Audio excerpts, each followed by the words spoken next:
সমষ্টি আপুনি প্ৰাৰ্থিত্ব লাভ কৰিছে আৰু প্ৰাৰ্থিত্ব লাভ কৰি আপোনাৰ অনুভৱ কেনেকুৱা হৈছে? ইমান বছৰ আপুনি বিজেপি দলৰ হৈ কাম কৰিলে, ইলেকশ্যনো খেলিলে খুমটাইৰ পৰা, আৰু তাৰপিছতো আপুনি এতিয়া বহুত কষ্ট কৰি দলৰ কাম কৰি থাকিলে, এতিয়া আপোনাৰ অনুভৱ কেনেকুৱা?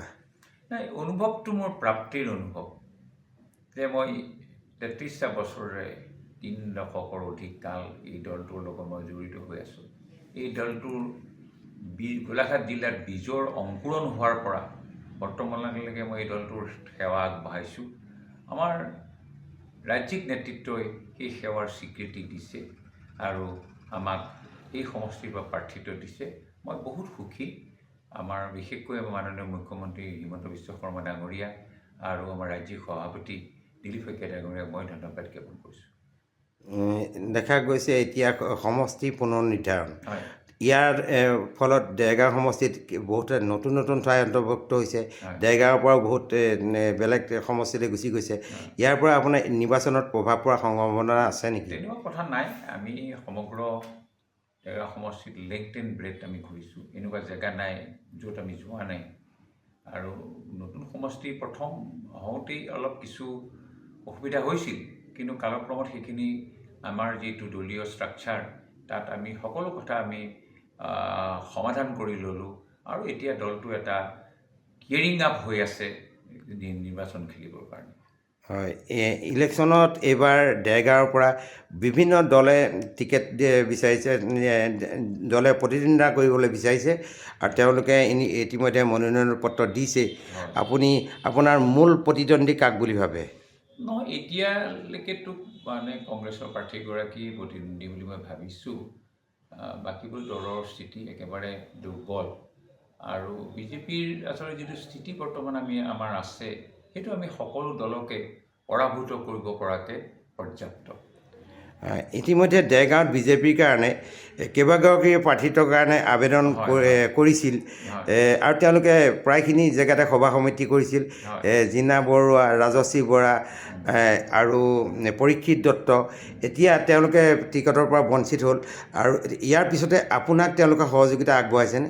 সম্পূৰ্ণ সহযোগিতা আগবঢ়াইছে। আমাৰ নমীনয়নৰ দিনা বিস্মিতা গগৈ ডাঙৰীয়া উপস্থিত আছিলে। তেওঁ বাটতে আমাক সম্বৰ্ধনা জনাইছে। পৰীক্ষিত দত্ত মোৰ লগতে আছে। ময়ূৰ ফুকন সেইদিনা আহিছে, বহিছে। সুৰঞ্জন দত্তই আমাক ফোন কৰি শুভেচ্ছা জ্ঞাপন কৰিছে। সকলো আমাৰ লগত সহযোগী হৈ আছে। কোনো ধৰণৰ দলত ৰিফ্ট নাই বৰ্তমান সময়ত। হয়, মুখ্যমন্ত্ৰীয়ে যিখিনি আঁচনি দিছে দুখীয়া মানুহৰ কল্যাণৰ কাৰণে, সেই আঁচনিখিনি ইলেকশ্যনত কেনেদৰে প্ৰভাৱ পেলাব? এইখিনি সম্পূৰ্ণ প্ৰভাৱ পৰিব। অন্ততঃ দেৰগাঁও সমষ্টিৰ আমি 45,000 পৰা 50,000 ভোটাৰক ইতিমধ্যে বিভিন্ন আমাৰ আঁচনিৰ সুবিধা আমি দিছোঁ।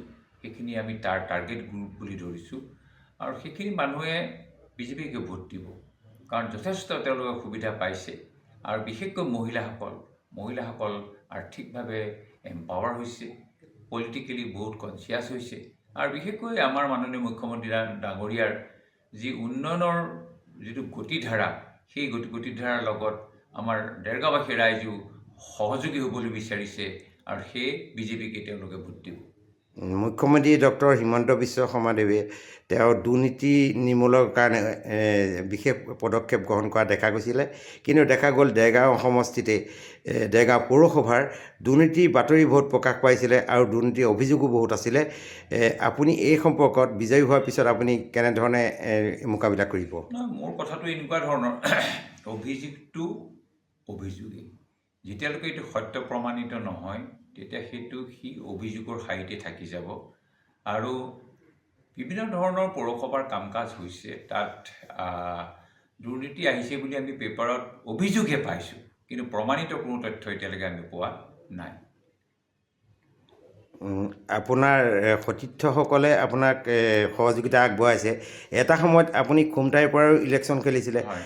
আপোনাৰ এতিয়া খুমটাই জনপ্ৰতিনিধিজনে আপোনাক সহায় সহযোগিতা আগবঢ়াইছেনে?